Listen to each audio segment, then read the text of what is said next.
everybody, I'm Pam and welcome back to my channel. If you are new, I'm so glad you found us and hope you can stick around while we have some story time and some chatting and some working on this beautiful canvas that I have here. If you are returning, welcome home. I'm so glad you came back. Um, Today we have something a little bit different. It is going to be a WIP and story time. Um, I know this one's been a long time coming. I'm so sorry. I haven't posted a video in a hot minute, but we went on vacation. So, and I just got back. So now I'm trying to catch up on all of my filming. So today is going to be a WIP and story time. This is going to be a true crime story time. So, word of warning, we will be talking about actual, real, true crimes. Crimes are ugly, crimes are violent, but I think it's important to tell their stories. Um, so, if that's not your jam, I get it. That's totally okay. And this just won't be the video for you. Um, Feel free to join me back on my next ones. I do have another whip and chat. I want to talk about vacation and all the fun we had and talk about some of the things we got to see and do. It was a good time. Um, Also, I have several unboxings that I need to get done. So I'll be working on that too as well. So if this isn't your jam, that's okay. No hard feelings.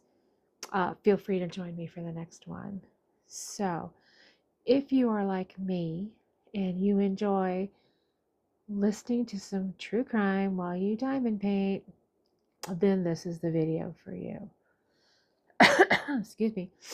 Um, we will be talking today about it's an old case, like back from the 60s, for the Boston Strangler. So that's going to be our story today. Um, it's interesting. Honestly, I had never really paid that much attention to it because, it's kind of an older story, but it was really quite fascinating. Um, okay, so we will be working today. I'm going to be working on this. Oh, I didn't mean to turn that on. Sorry. I'm going to be working on this Diamond Art Club canvas. This one is called Sugar Skull Girl.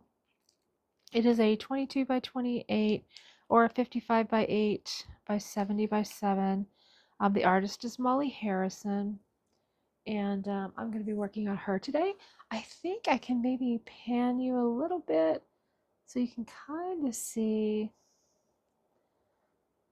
Yeah, that's the top. She's so cute. This is actually going to be a gift for somebody. But you can see the part that's done is like super colorful. It's going to be so pretty when it's finished. I'm really looking forward to getting it done. I will be working in this spot right here today. So let me get you all zoomed in and get my pen loaded up and get my thoughts in order. And yeah, give me one hot second and we'll get ready. Hang on.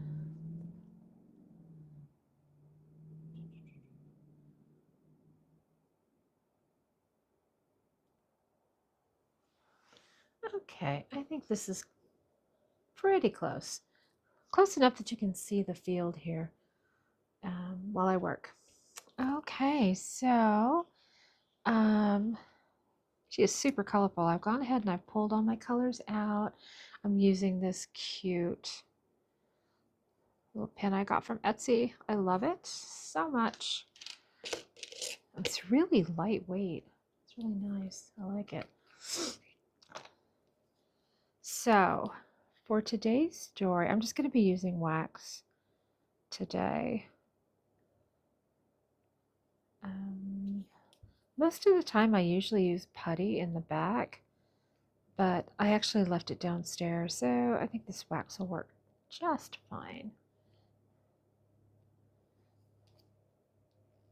Get loaded up here, ready to go. So, how have you guys been doing? I think our weather is finally starting to straighten itself out. It was so warm on vacation, and then we came back home and it was freezing. I was so sad. But it's actually been pretty nice the last couple of days. Okay, I think I am ready to get started. All right, so for today's story, we are headed to Boston. Boston is one of the most famous cities in the United States, actually. It was established all the way back in the Revolutionary War. It was notably, it was notably the site for the famous Boston Tea Party. Boston today hosts a very diverse population of just over, I think, like 650,000 is what I read in the last census. It also has two major universities, Harvard and MIT, and the city is considered to be a leader in innovation and entrepreneurship. I've only been to Boston once. It was actually quite nice. I enjoyed it. It was good. I love the accent. The accent is amazing. Boston. Okay, so while all those things are true, Boston was actually home to one of the most terrifying serial killer crimes in criminal history. Between June 1962 and January 1964, there were a total of 13 women who were found in their homes, strangled. And also at the same time, there were a number of other crimes that were starting to stack up, um, breaking and enterings and essays. Um, that were going on. So there was a lot going on around the Boston area at that time. Um, Eventually, somebody was apprehended for the break-in and rapes that were going on. And while in custody, eventually, that suspect did confess to all of the other murders and just blew the case wide open. So, case solved, right? Or was it? Good question. This man actually did go to prison, but not for the Strangler crimes. He ended up going to prison for the assaults that were going on at the time, along with it. We'll get into that. Um, so, did he actually do it? It's still some debate about it today. I think you'll kind of come to that conclusion as we go along. It's interesting. I can see why it's debated to this day. Okay, so let's talk about first the most important people involved in this, the victims, of course. There were a total of 13 that were attributed to the Strangler. Two of them weren't readily identified at the beginning. They were identified later as being victims of the Strangler. First would be Anna Schlescher. I'm sorry if I didn't say that correctly. I think I did, but sorry if I didn't. So Anna Schlescher was a 55-year-old seamstress, and she lived at 77 Gainsborough Street in Boston. So the whole story began on June the 14th, 1962. Anna was alone in her apartment getting ready to go to a church service that night. She had finished baking her muffins and she was running a bath. And let me find this color. Hold on one second. Okay. She was running a bath when it all came to an end for her. At 7:45 p.m., her 25-year-old son arrived at her apartment to drive her to the church service. He entered the apartment and he noticed that the door was unlocked, which was unusual. And he went in and he found her lying deceased on the kitchen floor next to a bathroom that was close by, like off the kitchen. Her own bathrobe tie was wrapped around her neck in what was later identified as a granny knot. That's important. You'll hear that again. He thought initially that she might have done it to herself. I don't know how somebody thinks you tie a knot around your own neck, but okay. It was the early 60s. I guess you don't automatically just think of a crazed killer, murderer running around. And he called the police. The police came, of course, and quickly determined that this was a homicide. Considering that she had just baked fresh muffins and there was a full bathtub, which, indicated that she was about to get ready to go somewhere. Why would she, tie a bathrobe tie around her own neck? So that wouldn't make sense. So they determined this was actually a homicide.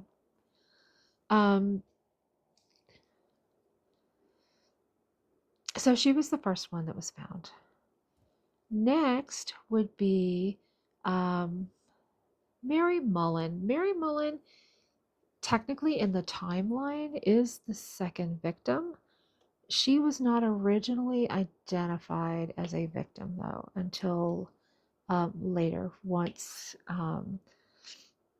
the person was in custody and confessing. So he had admitted to her at that point. She was, her name was Mary Mullen. So this was on June 28th, 1962. She was 85 years old, and she is the first unknown victim identified within the timeline and the second overall victim.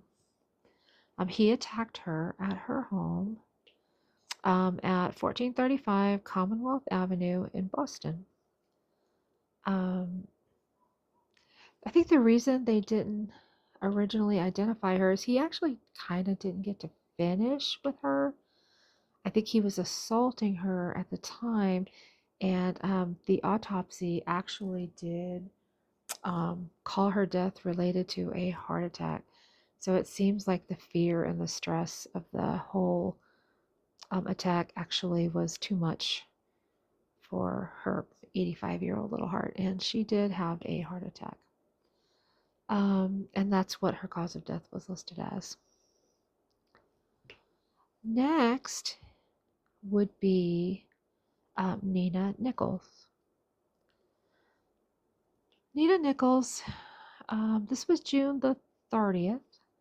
Yeah, June the 30th, 1962. And Nina Nichols was meant to be getting ready to go to her sister's house for like a family dinner, but she never showed up. So, they were all getting worried about her because she didn't show up to the dinner.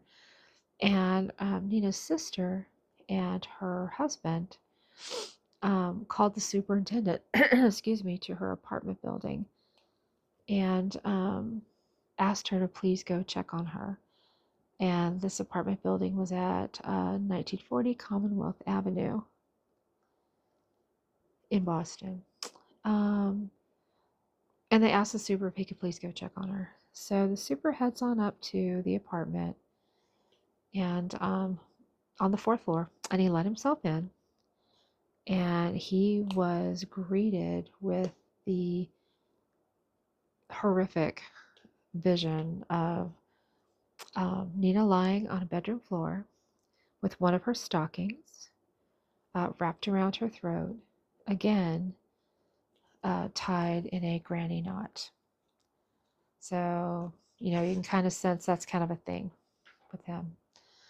Her house coat that she was wearing was pulled up, so she was exposed from the waist down.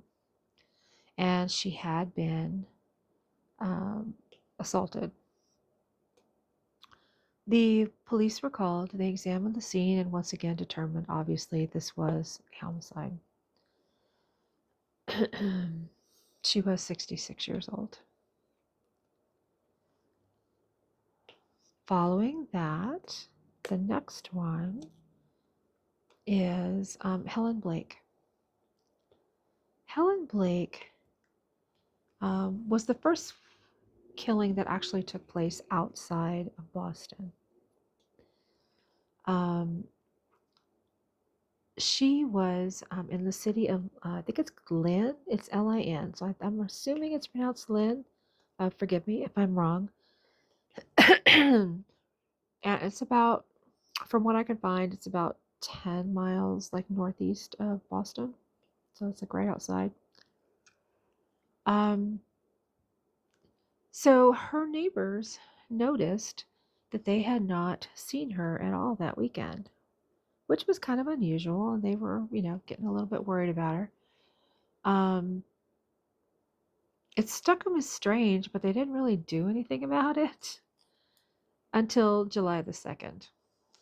So this is again where I say, you know what? If something strikes you as strange, trust your gut.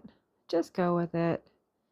You know what? Figure it out. Obviously, they had a feeling about it, and it was making them feel some kind of way, but they tried to think, oh, it's fine. But finally, when they hadn't seen her, they did get worried enough to actually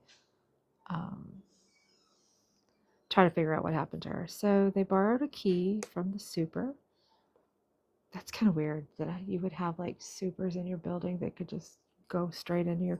I guess I just haven't lived in an apartment in so long. I don't know if I want anybody to have that kind of access to my place, but I guess in a way for them it was good she did. So they went to the super, borrowed a key, and went in to check on her. They found her face down on her bed, with a stocking, again, wrapped around her neck and tied in a granny knot. Her pajamas were pushed up over her shoulders. The police were called and came to the conclusion that yes, obviously, this was a homicide. She had likely been killed, they think, on June the 30th, which is the same day as Helen, which is scary. But she just hadn't been found until July 2nd. The ends of her bra had been tied under her chin in a bow, similar to the previous victims' clothing articles tied in bows around the neck. Her home had been ransacked, and a few minor little things were gone. Drawers were open and such like that. It kind of gave it like the look of maybe, burglary gone wrong or something. Her things have been gone through. They just talk about very minimal things taken. Maybe like a little cash if there was any laying around the house on all of the victims. And mostly, I think, just enough for like little, almost like little trophies or something.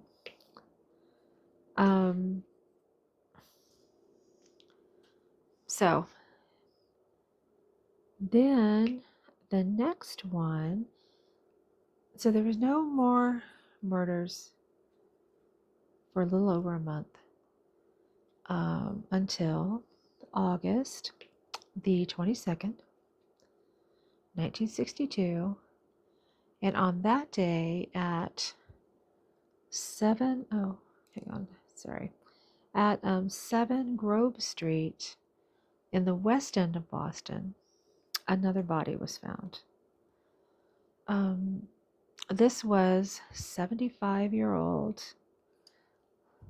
Ida, I believe it's Erga. I think that's how you pronounce it. Again, sorry if it's not. She was 75 years old. She was found on the floor in her living room on her fifth floor apartment. She had a pillowcase tied around her neck, again, in a granny knot. Oddly, with her, the investigation did show that she actually had not been strangled with the pillowcase. It was tied there kind of almost like a decoration. She had been manually strangled, it looked like, um, which was different than the others.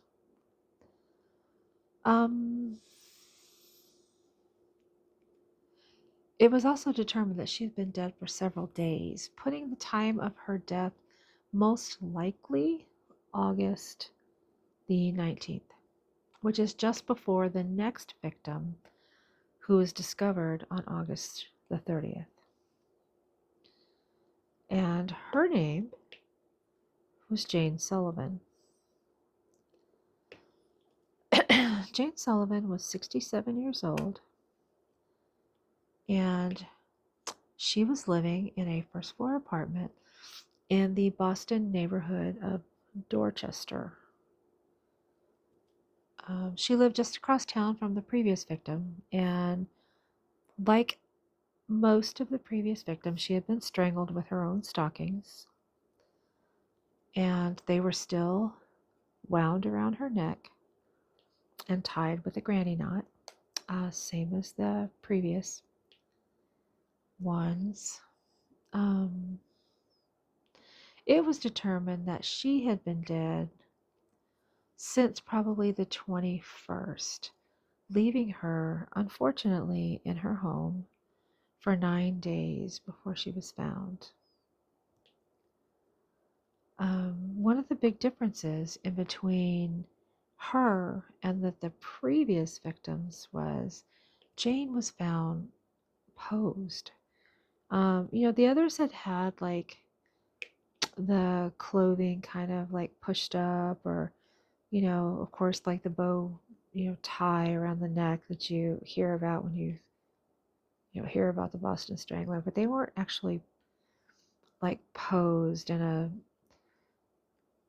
sexually like wrong manner. Um, but she was posed. She was actually left in a kneeling position in a bathtub with her face and her forearms down in about 6 inches of water, with her back like up. Now, why he had done this is not known, and it is the first one who was found posed, not just lying where she had been killed. But it's an escalation. You know, at this point, you start thinking either this person is getting crazy. I mean, they're already obviously, wacko crazy, but they're really spiraling into this. Or, is it the same person? You know what I mean? But I mean, so far they're all similar enough that it probably is. And I'm not quite sure why at this point the cops were not all over it that there was a serial going on. But they were not at that point. But you can see he's escalating at this point. So now at this time, the police really just seem to have like no clue where to start investigating, because they didn't have a suspect. The women in Boston were starting to freak out, for sure. I don't blame them. I would be freaking out too. Oh, I'm sorry, kitty baby. I'm sorry. So yeah, I'd be freaking out too. They were obviously afraid for their own safety. You just have this rash of women found, murdered in their homes. um, they were saying that the police are obviously trying to figure out, what the source of all this is, and trying to keep everybody safe at the same time. Um, they set up like emergency hotlines for, people to report things, because this is like before 911. We didn't have just like pick up the phone and call 911 at that time. It didn't exist. So they set up hotlines for women to call for any kind of suspicious activity that they saw. Um, I think 911 actually didn't come into existence until like 1968, I think is what I read. Um, so yeah, we didn't have it at that time. Um, they were being encouraged by the police, don't talk to any strangers, don't let strangers into your house, keep all your doors locked. I mean, honestly, I'm not sure at that point I would need somebody to tell me to do that, because I would have been freaking out. Maybe it's just that we live in a different time, but I don't let anybody in my house. I don't know about you guys, but if somebody comes and knocks on my door, they're lucky if I even answer it, because, no, you don't have any business coming to my house, no. But, it was a different time, I guess, and people were a little more naive and a little more trusting, unfortunately. Um, some women actually, they said, were just literally packing up and leaving the area, just moving. Um, there were like runs in the stores on deadlocks and to reinforce their doors. And, it must have been quite hysterical at the time. I can't even imagine. Um, the funny thing is, though, one of the things that stood out the most to the police at this point was, so far, even though we'd had all these pretty horrific murders, there was no appearance of forced entry in any of these homes. So this person either had a key, or was somebody that they knew, but it would be pretty hard to link like one person to so many different people like that. Or he was just so charming and had such a good story that he was able just to talk himself right on into their homes. Um, so yeah, that was one consideration, that obviously they had let him in. Um, the police commissioner at the time, his name was Edmund um, McNamara, and he had assigned every cop he had available to work on this. And, they arranged for, a bunch of their detectives to start meeting with the FBI and do seminars on sex crimes. Um, I think really kind of profiling was just starting to become a thing. And they were trying to get just whatever help they could get to try to figure out who they should even be looking for. Um, and the hotline, which was started for good intentions, for women to start reporting anything that's suspicious, actually became, a nightmare, because women were calling. I mean, they're afraid. I get it. I understand. They're all scared. And anytime any man made them feel some kind of way, they were calling the hotline. Um, and it was so flooded with things that were really nothing. I even read where they had cases of women who would call and just like report their boyfriends or whatever just because they made them mad. Like, oh my God. Okay. So yeah. So, and even though the hotline is like flooded, the cops are trying to keep up with, investigating and talking to everybody who's making a complaint. And then when they show up to the women's apartments to talk to them, the women won't let them in to talk to them. So yeah, it was kind of a mess, you know. Um, and you have to consider too, at that time, the press kind of had like free reign. They could print whatever they wanted to print, and it's a little more now. They kind of hold back some things if they're asked to hold back some things. But the press just was kind of like unchecked, you know, and they were just printing stuff that really wasn't even true and just really kind of feeding the whole flames and just really kind of making the whole thing worse. Um, so I imagine it was pretty crazy at that time. Um, at that time, there were two female journalists. You gotta remember, like the journalist at that time, it was like a male dominated world.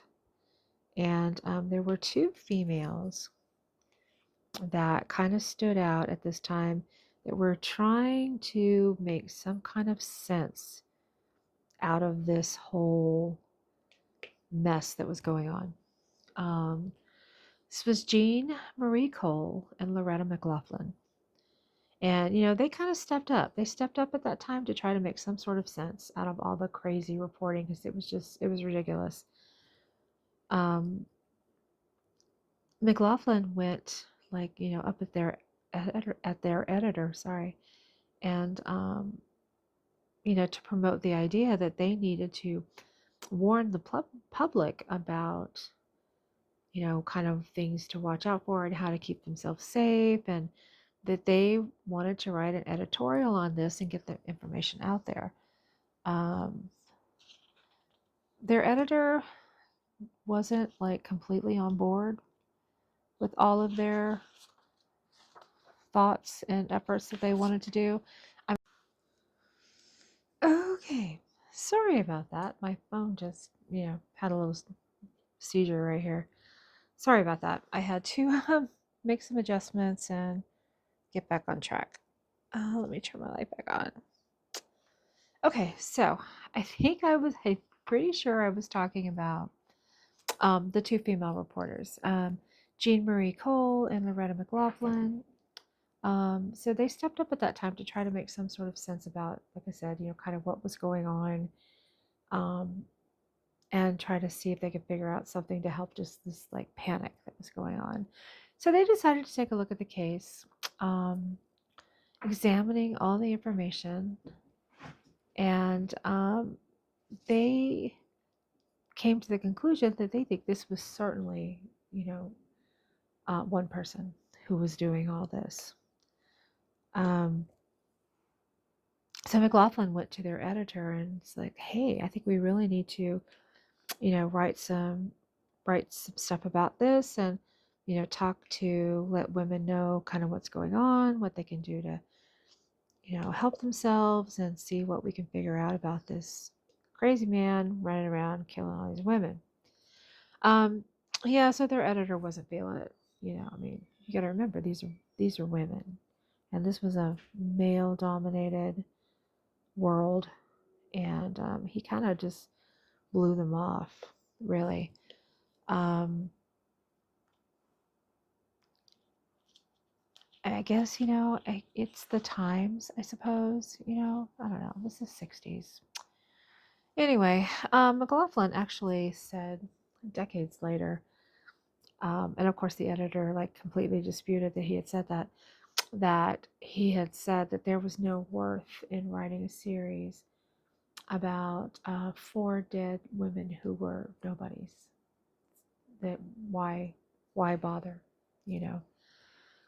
Um, so her ideas pretty much dismissed until the bodies just kept piling up.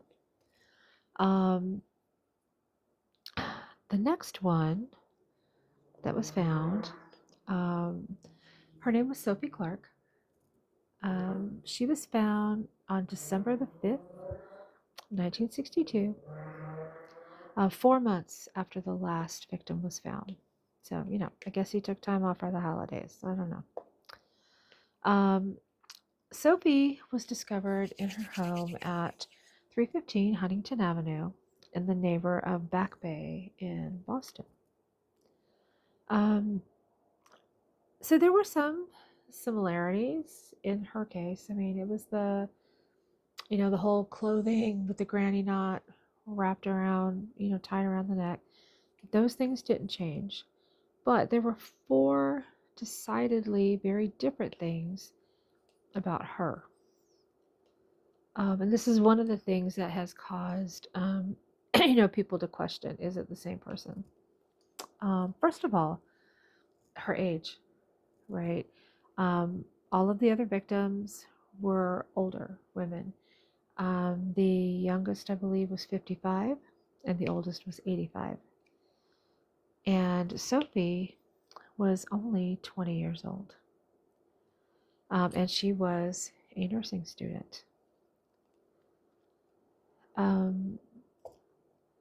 Second, as all the other women were, older Caucasian women, Sophie was a young African American woman. So that was a major difference. Another big thing that was different was all the other victims, those women lived alone in their own apartments or homes. Sophie did not. Sophie had 2 roommates. So, there was more chance of being discovered, while a crime is being committed. So, kind of brazen. And the next one, trying to think of a nice way to say it, which is different than all of the other crime scenes, is that this time the killer left behind, shall we say, a sample of how much he enjoyed what he was doing. Of course, DNA analysis was not a thing at that time, but they actually did collect everything that they found at the site, even though they couldn't do anything with it at the time. So now they have a clue, right, of how to, as to who the identity of their killer might be, but they just can't do anything with it. So the police are still kind of like stuck with, okay, now what? I'm not getting any closer to getting this crazy person off the streets. The next victim that was found was, Patricia Bissett. So on December 31st, 1962,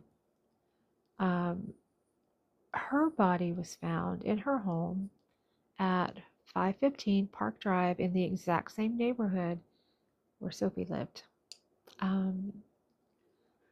Sadly, I was reading, with her autopsy, they found that she was pregnant at the time of her death.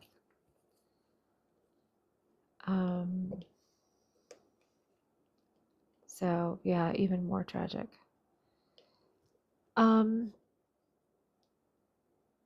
They found her, she was found in her bed, and she had been all, kind of tucked in with the covers pulled up all the way over her chin, up to her chin. They were pulled up to. When they pulled the covers back, they found, again, the stockings and a white blouse that was used to kill her. And they were still wound around her neck and tied in, you guessed it, a big granny knot. So after those 2 newest killings, even the editor just had to say, okay, yeah, maybe you're onto something here. There's something going on here. So he finally did assign them the case to start writing about. The first article that they published was published on January the 9th, 1963.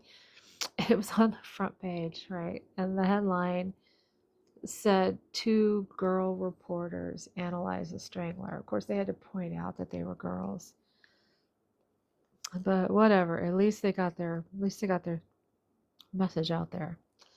So what followed that first article was they wrote 29 more articles in the series, all detailing the crimes. And they dug in like investigative journalists. I mean, they they picked apart the crime scenes and they got in there. They got in there.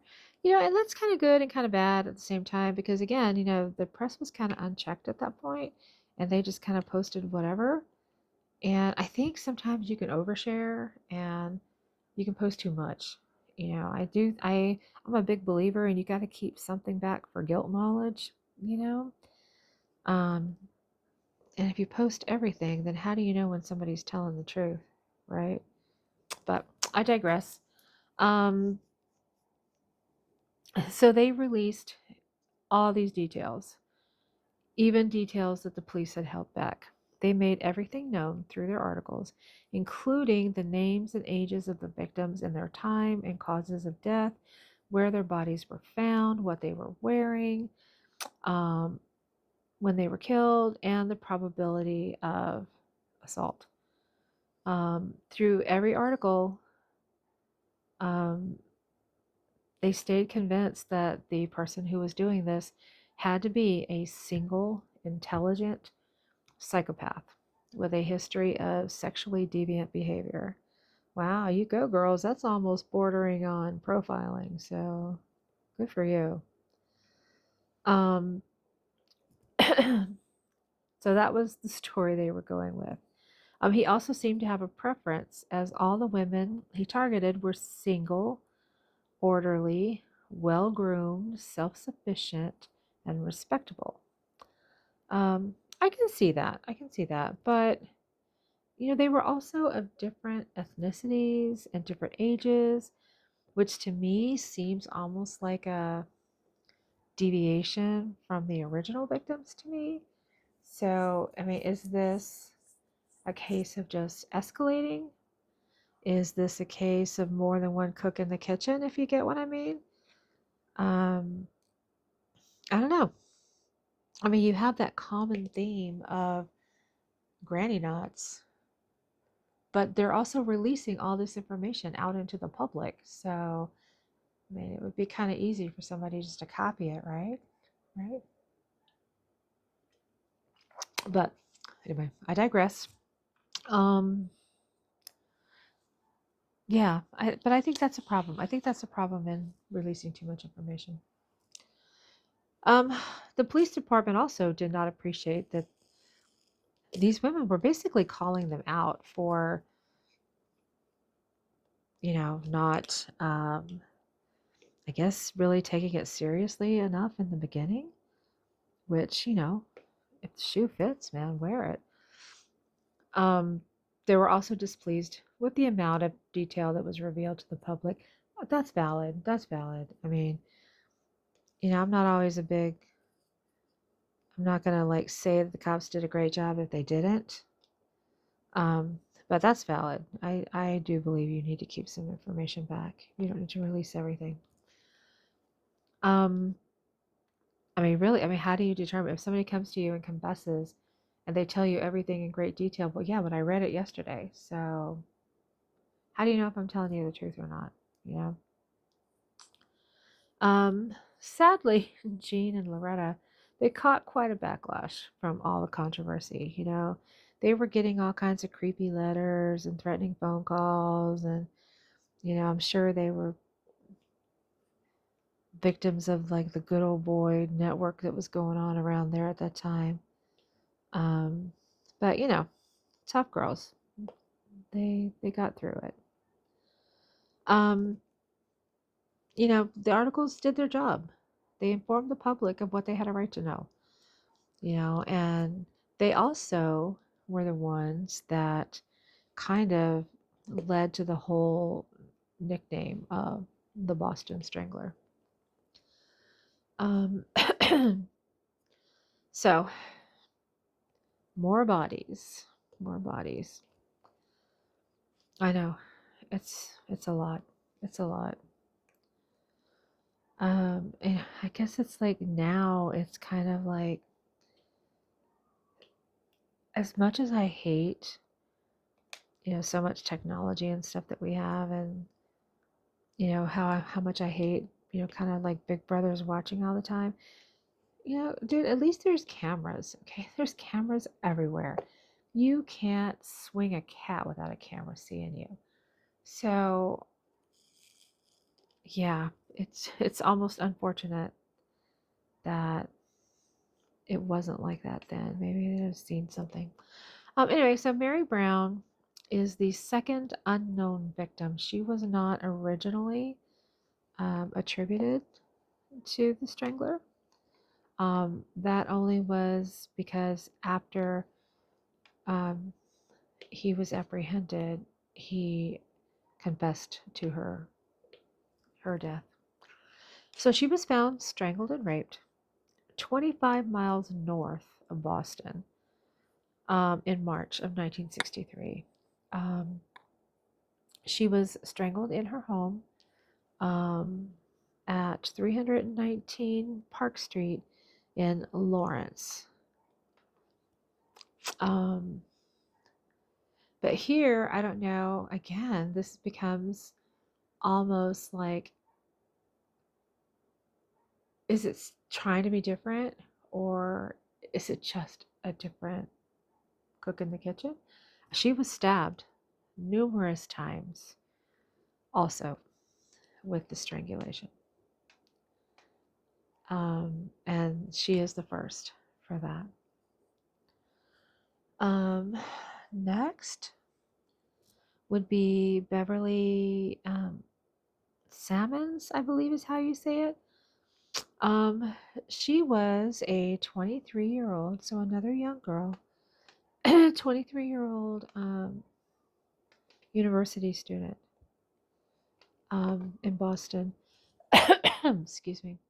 She was a university grad student, pardon me. She was killed in her apartment at 4 University Road in Lawrence, Massachusetts on May the 8th, 1963. Her body wasn't found until 2 days later. Her fiance had not heard from her, so he went to check on her. And when he entered the apartment, he found her on the pull-out couch. So this is kind of where things start to stray even a little bit more different. She still had stockings around her neck, tied in a granny knot, just like the others. And her wrists were tied with like a sequin studded silk scarf. Oh, hang on one second. Sorry. Oh, I need more. Um,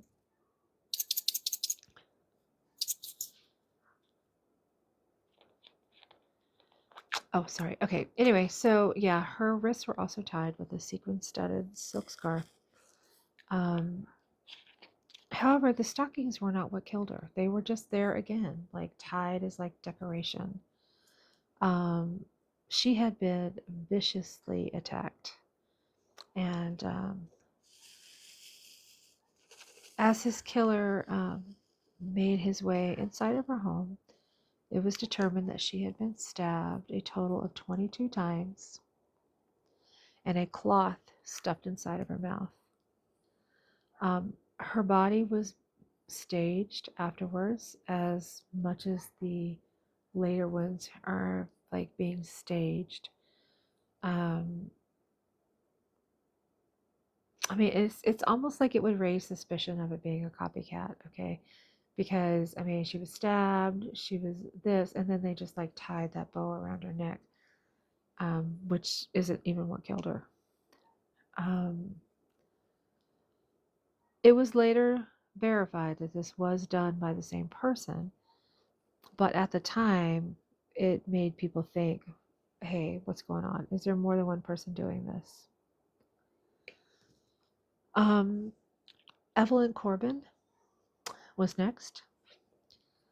She was found in her Salem apartment at 224 Lafayette Street on September the 8th, 1963. Um, Now she was an older woman, much like the earlier victims were. She was, I believe, 58 years old. Um, and she also was strangled with her own stockings. Different from the other victims, though, was that she had her underwear actually stuffed into her mouth and another stocking tied to her ankle for some reason. Um, there was also semen found at that scene as well. Um, I mean, the method of killing like seems to be fairly constant, but it's like now it's like almost every crime scene has something a little different. Is this again just escalation and he's just trying to see what else he can do? Or is it more than one person? Um, maybe he just had a flair for the theatrical and was just getting bolder in what he was doing. Um, but it was a source of like, I guess, confusion at the time because now we don't know if we're dealing with more than one person or just one person. Next would be Joan Graff. Um, November 23rd, 1963, 23-year-old Joan Graff was in her apartment at 54 Essex Street in Lawrence, Massachusetts, minding her own business when the unfortunate came for her. After being assaulted, she was strangled with her own stockings. She was found with her stockings still around her throat and the familiar, granny knot bow. Um, the police also did find noticeable bite marks on her left breast. This was different. Um, he just seemed to be getting, more vicious. It just seems like everyone the next one they find has something more vicious done to her, unfortunately. And I imagine at some point too, he's getting awfully bold now because he's getting away with it. At this point, he's doing what he wants and he's getting away with it at this point. Um. So yeah, understandable. So the next one is the youngest of all of them. Her name was Mary Sullivan, and Mary Sullivan was only 19 years old. Um, and they say that her attack was the most brutal out of all of them. Um, it was January the 4th, 1964. Um, it had been a little over a month since the last victim was found. Mary lived in an apartment on Charles Street in Beacon Hill in Boston. And, oh, shoot. Oh, never mind. I got it.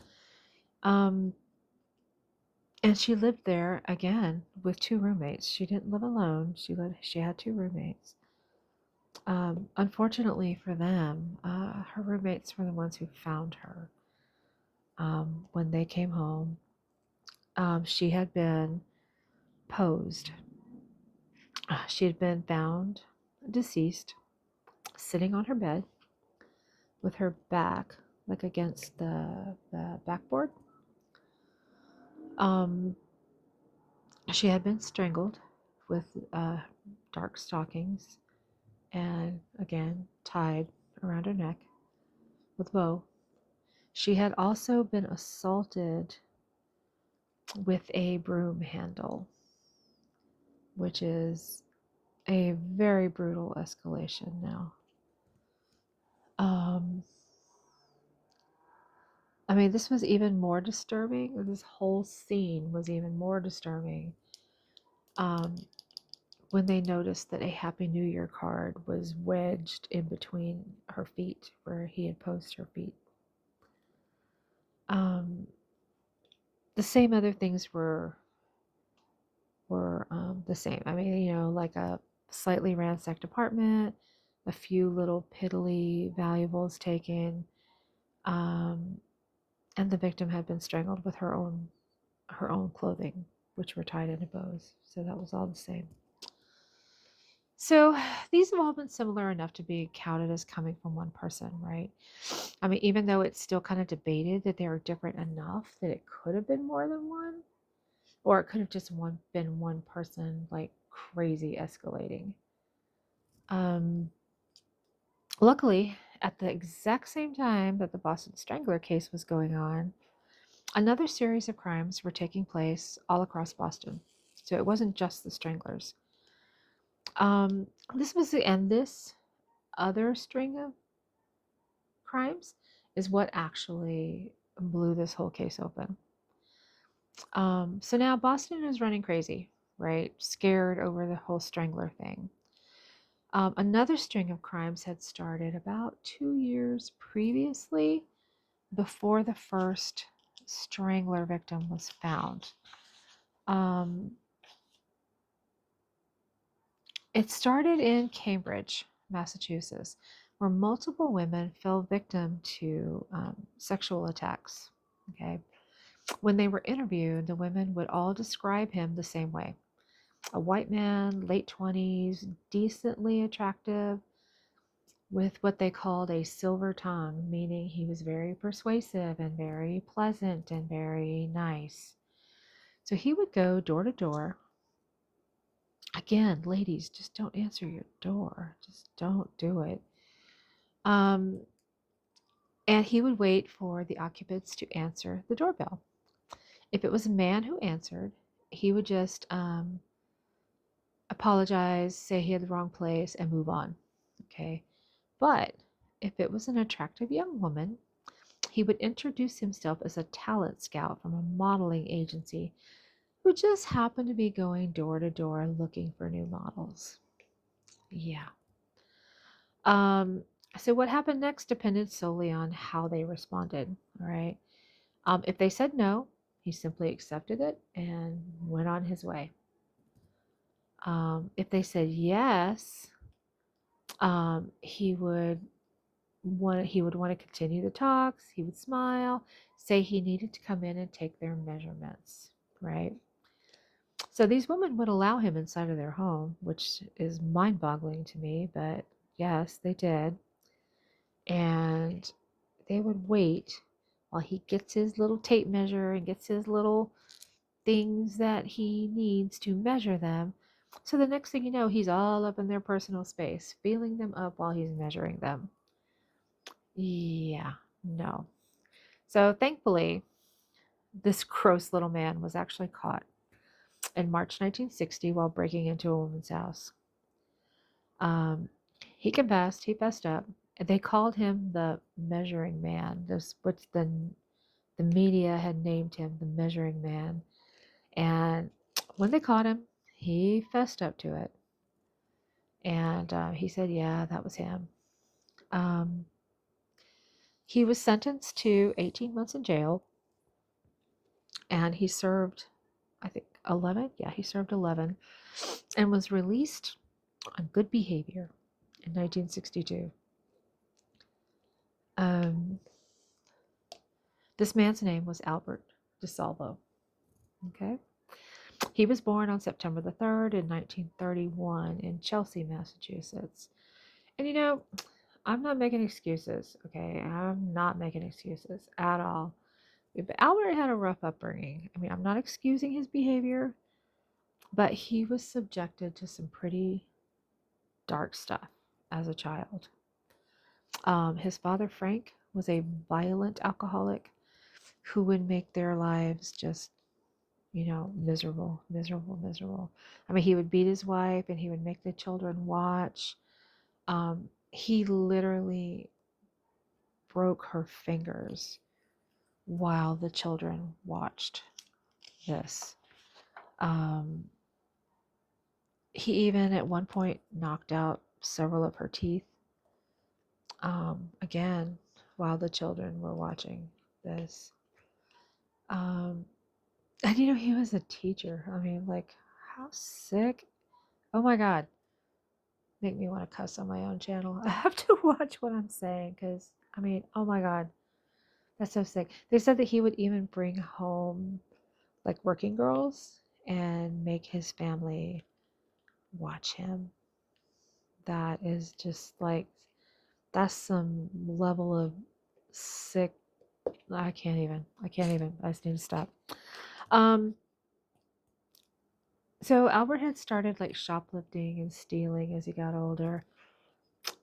It was November of 43. He was arrested for the first time for battery and robbery when he was only 12 years old.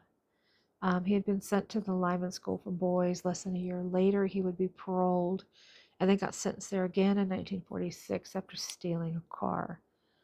After the second release, he actually went into the army and, like, ironically, um, he served like 2 stints as a military police sergeant. I mean, what? Really? And he was honorably discharged. Um, so yeah, that's some kind of weird there, but okay. I mean, I found it pretty ironic that he became a military cop, but I don't know, it almost makes sense in a way. Um, so it appears that he was making his way through Massachusetts, Connecticut, Rhode Island, New Hampshire. He broke into like 400 homes and sexually assaulted over 300 women. Almost always he was wearing green pants. I don't know why green pants, but he was almost always wearing green pants. And this earned him another nickname, the Green Man. Um, so all the while, this scumbag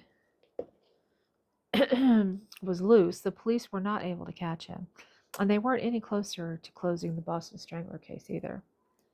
Um, then on October 27th, 1947, no, not 47, on October 27th, um, it all came tumbling down, right? The police were called into a house in East Cambridge. The caller was a woman, and she had a story to tell, right? Earlier, she had let a man inside of her home, dressed as a detective, with the police. Once he got in there, he wasted no time, pounced on her, tying her to the bed, and assaulted her. When he was finished, he cleaned himself up, turned to her, and said, "I'm sorry," and he left the house. Okay, like, "I'm sorry" fixes it, but okay. Um, then, like, going off the description of the man, that the police knew exactly who to look for.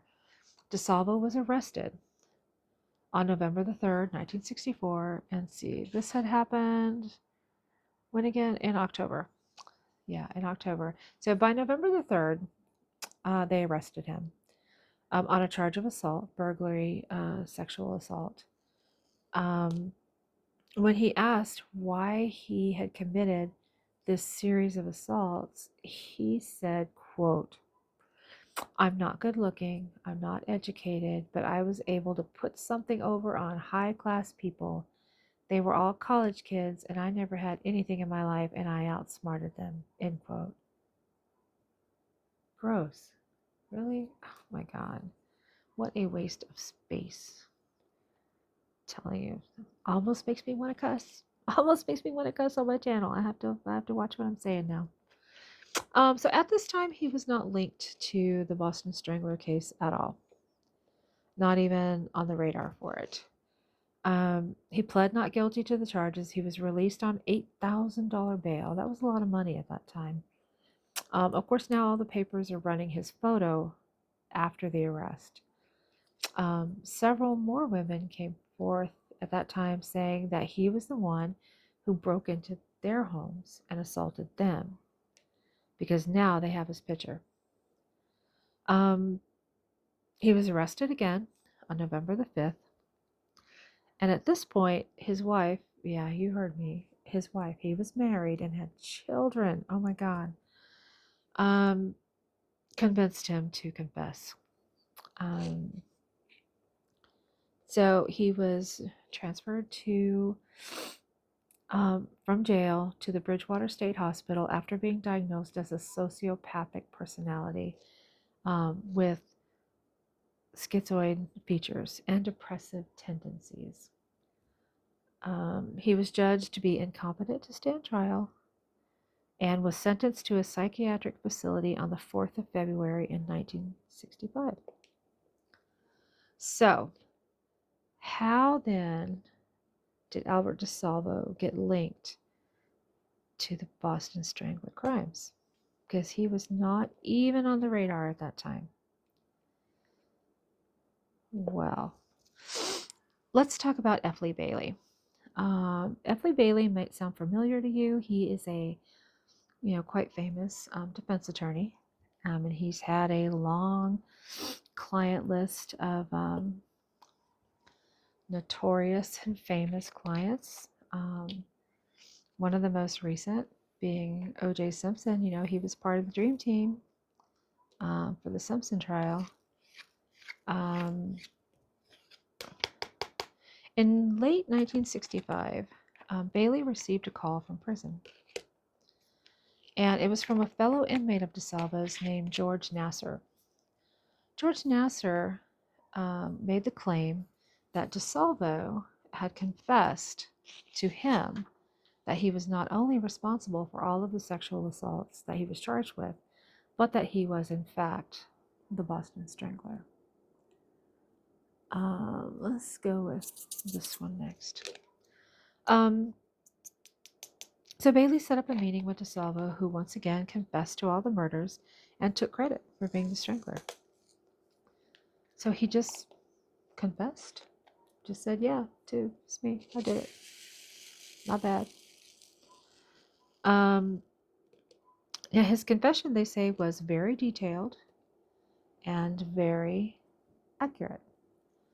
And just had a lot of things only somebody who was actually there would know. He confessed to the known 11 murders, but that is when he also confessed to Mary Mullen and Mary Brown, which at that time were not originally thought to be Strangler murders, but he did confess that it was him. So on the 30th of June, 1966, DeSalvo was found mentally competent to stand trial, but not for Strangler crimes. He was going to be tried for his crimes as the Green Man, where he would go in the rooms and measure them and feel them up and what have you. Bailey did try everything to get his confession submitted to his evidence. More specifically, he wanted DeSalvo to be considered insane, because what he really wanted was for the whole case to end with DeSalvo being found mentally unsound and locked away in a hospital, somewhere to be studied. Because, this was like a not common thing at that time for serial killers. So that was F. Lee Bailey's goal. But the courts weren't having any of it. Yeah, the judge saw the confession as having no bearing on the actual case at all. He threw it out, ruling it inadmissible. The trial continued, regardless of Bailey's objections, and eventually they just settled on a plea bargain. DeSalvo would be found guilty and convicted of 10 counts of rape and unarmed robbery. Bailey was pretty, pissed about this outcome because it's not what he wanted. His goal was to see him wind up in a hospital. But he was sentenced to life imprisonment, and he was initially housed at the Bridgewater State Hospital. A month later, in February 1967, he had left a note on his bunk saying that he wanted to focus on his life situation and the conditions at the hospital. With that, he and two of his other inmates promptly escaped. There was obviously a massive manhunt to follow up with that. And then DeSalvo was, I guess, feeling the heat. He knew he wasn't going to be able to stay out. So he actually contacted his lawyer to, find a way to turn himself back in. And he did so. He turned himself back in. Um, oh, come on, don't get stuck here. There. Okay, sorry about that. A little glitch again. That's okay. I'm almost done. I'm about to wrap it up. I'm about to wrap it up. It's I have to say, I am finding it difficult to do this and talk at the same time, but that's okay. That's okay. I can work on this when we're done. Um, so yeah, so he turns himself back in. Um, Several years passed with no incident. He eventually actually recanted his confession that he made to Bailey and said that he made it up, that it really wasn't him. In the end, I guess it didn't matter anyway, since he was never actually charged with the Strangler crimes. He was convicted for the Green Man crimes. He was never even charged for the Strangler crimes.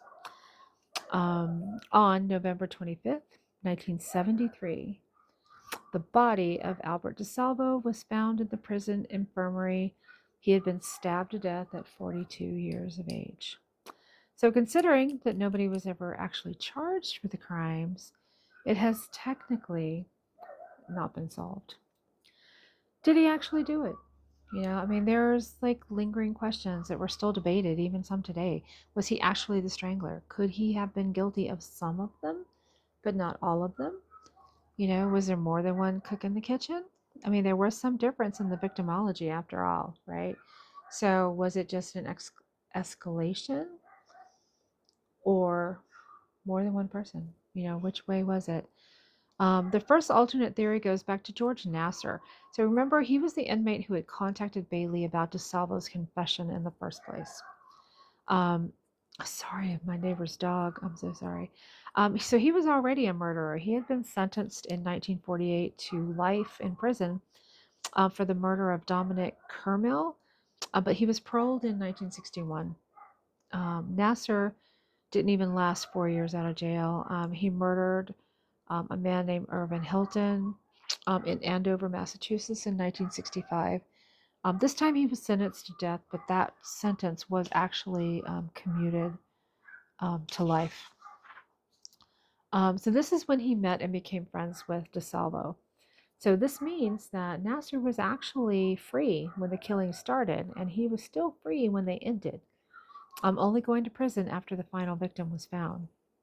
Also, when the few surviving potential victims of the Strangler were brought in to look at suspects, they did not identify DeSalvo, but they did pick Nasser as their attacker. Um, the theory goes that Nasser was in fact the Boston Strangler and that the two of them conspired to use the confession, coached all the way through by Nasser, and then split the $10,000 in reward money. That's just a theory. He actually had nothing that connected him to the victims. There was no evidence that he was in the area at the time of the spree. His last two victims were male, plus they were shot, which is way different than women being strangled and bows tied around their necks. Um, Conspiracy number two was that the killings attributed by the strangler were actually done not by one, but by multiple people.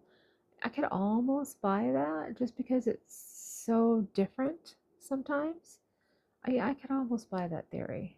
Um, so the idea that DeSalvo wasn't the killer and that multiple killers were involved is a possibility. Um, Dr. James Roby, who was a medical director at Bridgewater State Hospital, said that DeSalvo simply confessed because he wanted the notoriety and that he was very clever and very smooth, compulsive confessor who just desperately needed the recognition. Um, Former FBI profiler Robert Ressler went on record as saying, "You're putting together so many different patterns regarding the Boston Strangler murders, but it's inconceivable behaviorally that they could all fit one individual. The victim profiles were just so different." The general consensus is that Albert DeSalvo In addition to being the measuring man and the green man was also the Boston Strangler. The confessions were just too detailed and accurate for the crime scenes, but if he was talking to whoever was actually doing it, maybe he's getting firsthand knowledge there, right? Um, so there's questions, and there's debates. In 2013, they did do some DNA testing. Remember those samples that they took? They had a sample of seminal fluid from Mary Sullivan's body, and they tested it against DNA from a nephew of DeSalvo, and the results were a near perfect match. Um, with that evidence, the body of Albert DeSalvo was exhumed, and the test was performed again. The results were quite revealing, and the police announced that Albert DeSalvo was indeed the murderer of Mary Sullivan, and most likely he was responsible for all the other women that he confessed to killing. It's also pretty telling that after his arrest, there were no more murders with that particular MO. So there's the story of the Boston Strangler. Um, Solved? Probably. I think it's most likely to be him, but it's unfortunate that he was never actually charged and tried for it. I mean, he did die in prison, so there's that. Um, but not because of what he did to those poor, unfortunate women. So, where's their justice? There are actually quite a few good books and movies out there with so many just twisted details of this whole crime spree.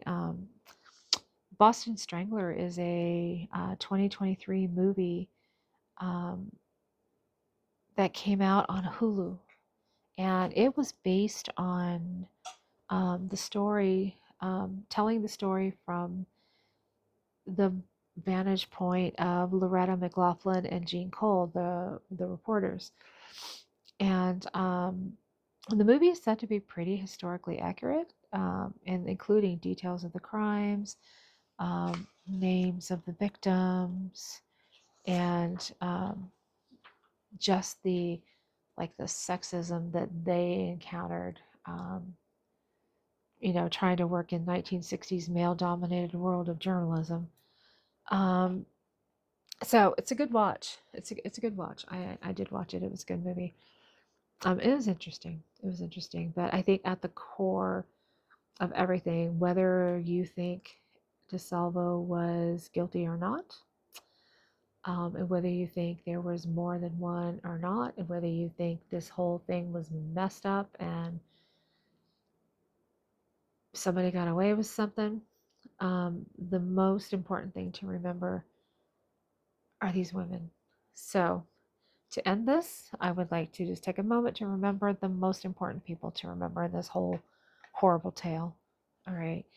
Anna Schlesser, Mary Mullen, Nina Nichols, Helen Blake, Ida Erga, Jane Sullivan, Sophie Clark, Patricia Bissett, Mary Brown, Beverly Sammons, Evelyn Corbin, Joan Graff, and Mary Sullivan. Um, may they all rest in peace. Um, so that is the end of my tale, and it's something to think about. Was it solved? Was it not? Discuss, decide. Yeah, it made me feel some kind of way, but there it is. All right, so I'm going to wrap it up. I'm actually going to finish some of this piece here off camera, and I'm going to let you guys go. Thank you so much for hanging with me and listening to this twisted tale. There was so much more to this story than I thought I knew. So it was interesting reading about it. So you guys have a great rest of your day. I appreciate you, and I appreciate you spending your time with me. I know your time is precious to you, and it is precious to me as well. So thank you for sharing it, and thank you for letting me be a little small part of your day. Um, Thanks so much, and I will see you guys in the next video. Like I said, I do have another WIP and chat coming up to talk about more pleasant things, and Also, I do have several unboxings to do. Um, but yeah, we'll get to that. All right, thank you. You guys have a great rest of your day, and bye.